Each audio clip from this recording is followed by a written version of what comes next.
Today I'm reviewing The Flash, Season 3, Episode 1, Flashpoint. On last season, the Flash had just gone head-to-head with Zoom, finally defeated him, and sent Earth 2 versions of Dr. Wells and his daughter Jessie back to where they need to go.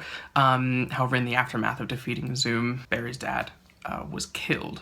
So he's struggling with, all the kind of loss. He's finally defeated the Reverse Flash in Series 1. He's finally defeated Zoom.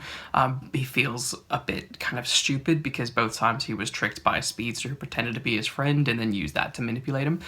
So what does he do? He goes back in time. He stops the Reverse Flash from killing his mom, creating a whole new world. Series 3, Episode 1 picks up 3 months into Barry living this brand new life. He still retains all the memories from his previous existence. He still retains his powers, all that kind of stuff. It's just that everything is different. But he's now living with his mom and dad, who are both alive and well, and everything is happy. Joe is an alcoholic, depressed kind of guy. Wally and Iris are kind of a dynamic duo, crime-fighting duo, and there is a evil speedster out there who calls himself Rival. That's who Kid Flash is having to battle. So in this brave new world, Barry is happy. He's got everything that he wants. He's happy there's another Flash up there. He doesn't actually need to be the Flash. He has a Reverse Flash locked up, and he's just cracking on with life as it is, because he thinks, you know what, I've done everything I need to do, I've got everything back, this is great.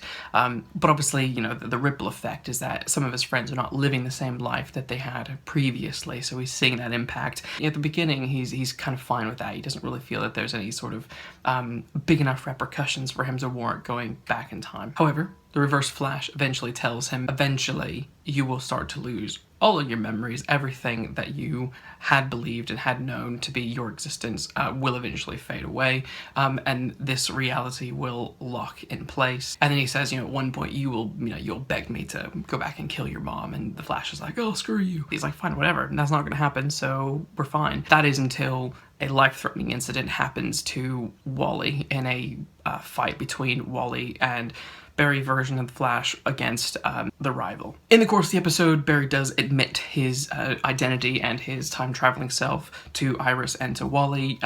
Takes a little bit of time for them to kind of come around and believe it, but eventually they do.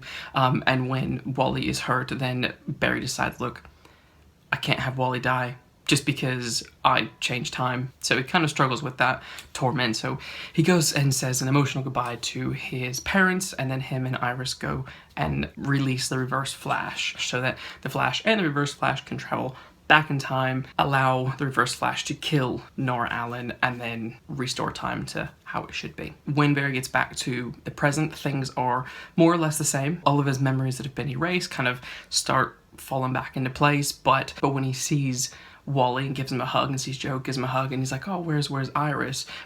Joe's like, that ain't funny. Why are you saying that? And everyone's a bit confused. We learn that things aren't exactly how they used to be, and at the moment there's some sort of rift between Joe and Iris. And then Barry's kind of like, shoot, what have I done now? This version isn't going to be the comic book version of Flashpoint that everyone knows quite well. The original story when Flash wakes up in this whole new universe where, there is no Justice League. Batman is actually Thomas Wayne.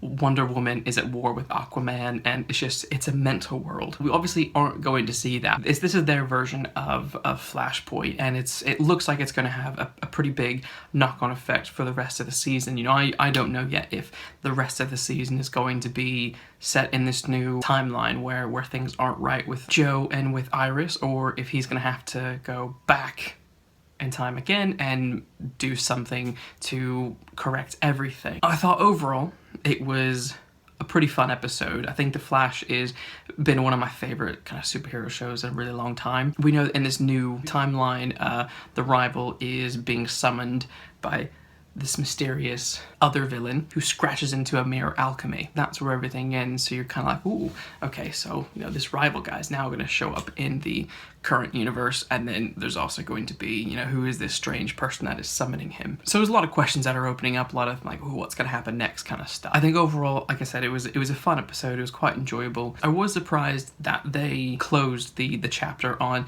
that version of Earth. I thought that was going to maybe carry on a little bit longer, which is why I'm wondering how long will things last in this current almost right timeline, but not just completely right timeline. I suppose what's quite interesting and unique about The Flash is because there is so much time traveling, manipulating events, there's a lot of opportunity for the characters to morph and change. You know, big events like, you know, Iris and Barry finally thinking about getting together are now completely gone, and they almost have to start over. You don't really feel necessarily annoyed about it. You kind of feel like, oh, well, what's this in this new timeline? How are things going to work out? So I find that stuff really interesting and fun, because not many shows can use time travel, apart from maybe, say, Doctor Who, to rewrite so many events and rewrite characters so often. So it'll be fun to see Dr. Wells come back, and obviously Jesse. Of course, we're all hoping that Jesse and Wally do come into the picture as a couple of new speedsters that help the Flash. It was a shame that didn't happen last season, but season 3 really needs to be the time where you kind of have Team Flash expand into more heroes. And I think as the villains become trickier for the Flash to defeat, having more people there to back him up is going to make it, it's going to increase the action, it's going to increase, you know, the intrigue, and you're going to care about more characters in the face of an adversary, as opposed to most of the time just kind of watching Barry go head to head with someone. What do you think, and what do you expect is going to happen throughout the course of Series 3? What Easter eggs and things like that did you pick up on? Comment in below and let me know, and we'll catch up next week after episode 2. Spicy.